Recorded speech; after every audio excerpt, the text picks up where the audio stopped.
Hello friends and welcome into NFL Daily. You guys commented great last time, so they let me do another NFL draft video, but I need you guys to bring it again for me in the comments so the bosses will keep letting me do them. So type me in the comments section if you want more NFL draft videos. And coming up right now, I got a look at some potential sleepers this year for the 2020 NFL Draft.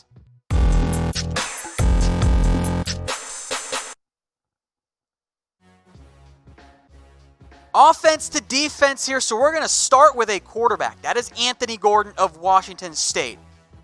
Now, yes, I think that Gardner Minshew's success helps him a little bit, but I also want to make this point across right now. Never, ever just scout the helmet. You got to scout the player, because, yeah, Minshew's played great. Luke Falk sucks. So you can't just base it on that, but I think Minshew's success makes it a little bit easier for that air raid style quarterback. He's put up incredible numbers this year for Washington State. 69% completion, it's super nice there. He's going to pass 5,000 yards, 45 touchdowns. There have been some really pretty throws on tape for Anthony Gordon. A very different, I think, style of player than Gardner Minshew. But if you're looking for a sleeper, maybe a development guy, maybe just a backup, I like Gordon quite a bit on that day 3 range this year. Maybe even, of course, because everyone can still do it, a chance to grow and rise even higher. Jake Luton next up here out of Oregon State. Luton has had a very strange path to college football success. The production this year, most importantly, lack of mistakes, has taken a big step forward. He is a 6th-year senior, so he's older than you would typically want. He's also listed at 6'7", so he's kind of a big guy out there. Another day 3 guy. But look at where he's gone. He began at Idaho and couldn't get on the field very much. Eventually goes, I think, the JUCO route, gets to Oregon State, barely plays 2017, splits some time in 2016, not that great. The yards aren't impressive, but the accuracy has been always pretty steady in terms of completion percentage. And look at that touchdown versus interception jump. A massive change there from 10-4 to only 28-3 this year. He went from not really being on the radar to this guy might get drafted in the end. So those are your 2 quarterbacks. More coming up here in just a second. But I do have some holiday deals for you guys. There's all types of NCAA gear, because I'm sure all of you guys are college football fans, at chatsports.com/NCAA gear. Jerseys are included.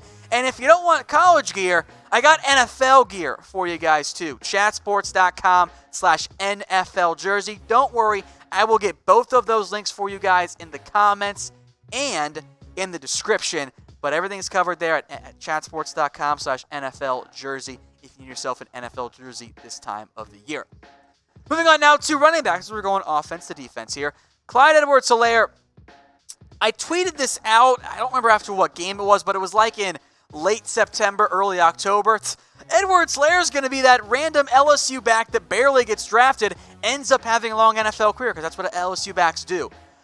He probably should go a lot earlier than that, though. He's held off several highly touted recruits at LSU. Now, he is short, but he's a thick boy, and I like thick boys at the running back position. That is Edwards-Helaire to a T. 15 touchdowns this year, 7 yards per carry, and maybe the most important thing for his draft stock, 39 catches if you have a good build. I like my backs with a thick lower body. Don't read anything into it that way, you perverts. But Harrison, I see you looking over there making weird faces at me. But you can catch the ball. You don't get tackled very easily. A low center of gravity. That contact balance is good for Edwards-Helaire. I like him a lot. This is the type of guy that I say, why draft a running back early? Just take one in round 4 each year. You'll have success. Moving on now to receivers. There were a lot. I almost had like 15 guys at receiver alone, frankly. Let's mention KJ Hamler. He is certainly undersized. He's not a big guy. He's only going to probably check in at the NFL Combine whenever he goes pro. 5'9", 180. He's just not big, but he's explosive. He's got speed for days. NFL teams love that, especially when he can help on returns. He's only a redshirt sophomore, could go back, but he and Pat Freiermuth, who also almost made this list, but I got a different tight end in mind, stay tuned for that, have been the Penn State passing attack. Hamler, explosive, maybe not the most efficient guy, targets to receptions, but the ball gets in his hands, and good things tend to happen. I'm a big fan there of KJ Hamler overall. What he's done this year has been super impressive. Had some injury problems in the past, but it's taken a big step forward. Now, we'll get to another receiver here in just a second, but there are some other receiver sleeper prospects I want to throw out. The SMU kid, James, he's been great. Isaiah Hodgins, again, at Oregon State, has done quite well. Jawan Jennings, maybe not the most athletic guy, but I think the NFL will like him.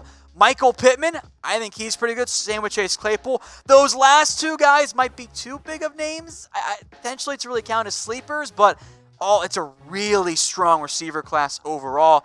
That includes Antonio Gandy-Golden, one of the best names in college football. His quarterback, by the way, as well, also happens to have an elite name, Buckshot Calvert. Now, I didn't put Calvert on here because he's really just not that good, but Gandy-Golden can make some plays. Big body at wide receiver, like 6'4", 220, around that range there.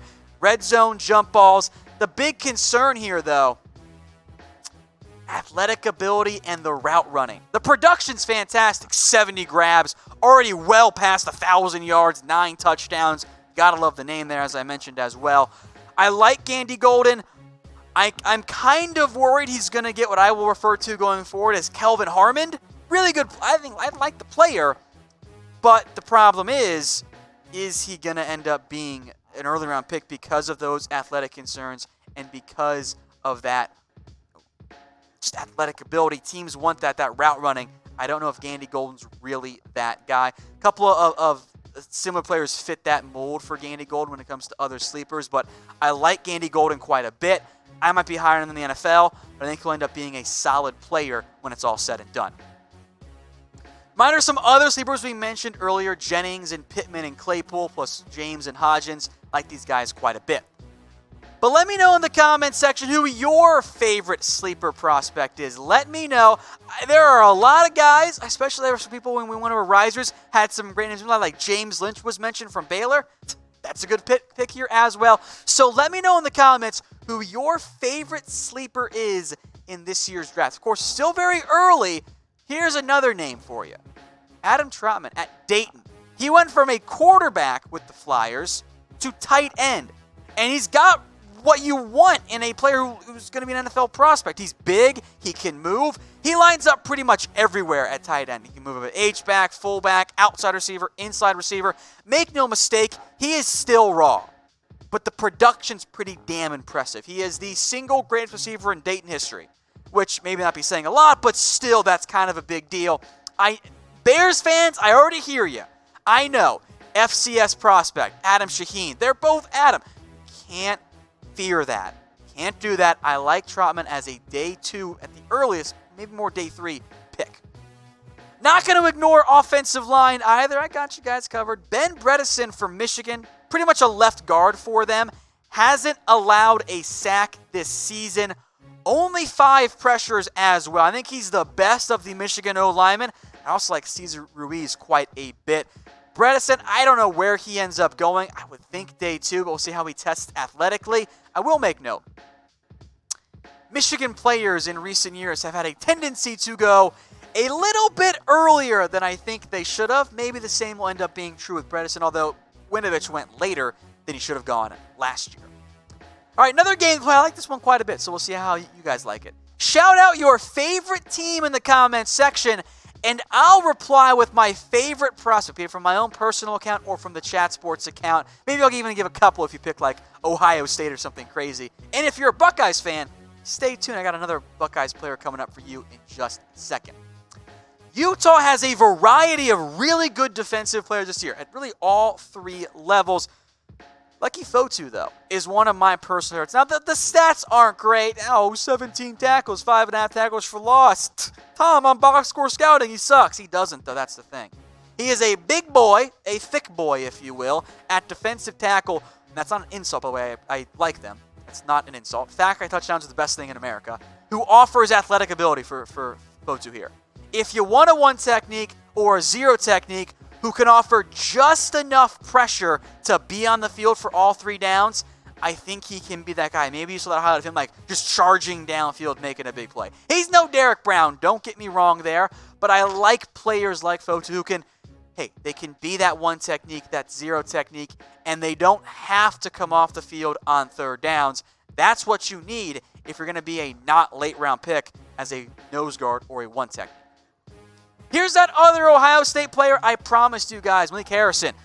He's kind of the forgotten man, right? I mean, you got Chase Young. Oh, my God, he's so good. He's the best player in this year's draft class. Jeffrey Okudah has been really good this year. Shaun Wade has risen into maybe being a round one pick. Harrison, though, kind of the forgotten guy, I think, because there's just only so much to talk about in terms of the top guys for Ohio State. You can't put all 10 on there, you know? But Harrison, he's improved this year. The numbers, you can see them right there. They're pretty solid. And the ability versus the pass as well, I think is improving. And that's a big deal. The NFL today, they don't want two-down thumpers. That's not the fit. But if you can cover a little bit, there's a spot for you in the NFL. I'm curious where the NFL teams feel about him, but in a fairly down linebacker class, Harrison could be a big-time sleeper and riser as we get closer and closer. Now, today's show is brought to you by BetDSI. So head over to chatsports.com/bet. Use that promo code NFL120. It gets you a 120% deposit bonus. So you put down $50. They're going to give you an extra $60 for free. That's chatsports.com/bet. Use that promo code NFL120. Maybe he's a sleeper. Maybe he's not. I kind of think he is. It's Kurtis Weaver. Steady and impressive. That just sums up Weaver. And he's shown a little bit more ability off the edge. And what I mean by that is like as bend, athletic, as a twitchy guy than just a high-energy guy. I'm not sure how the NFL is going to feel about him, but I like him a lot. The production is really good. Now, sacks can be a little iffy from year to year, but tackles for loss have gone up. The sacks have gone up, relatively speaking there. I like him. I'm still searching for guys to be in that late round one range. Wonder if Weaver will be that guy if he tests well at the NFL Combine. A player who I know will test well is Jeff Gladney out of TCU.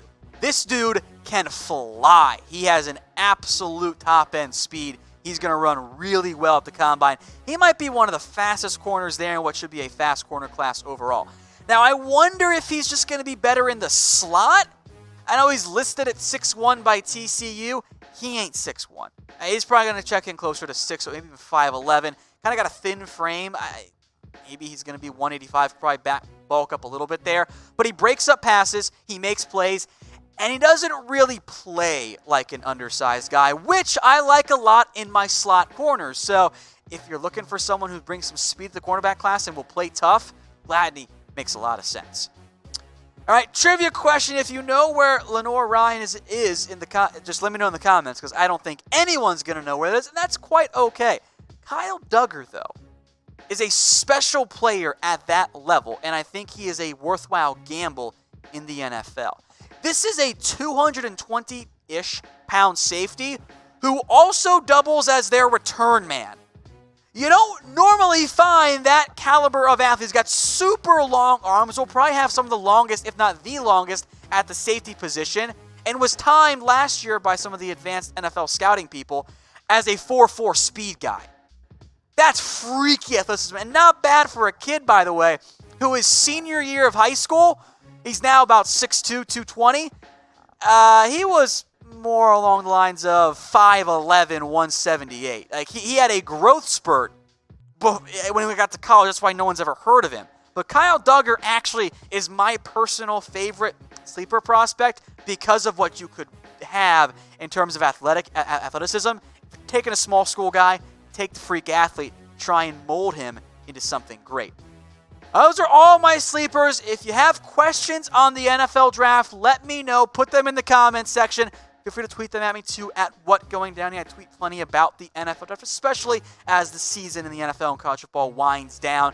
Maybe we'll even do a mailbag just of your guys' questions.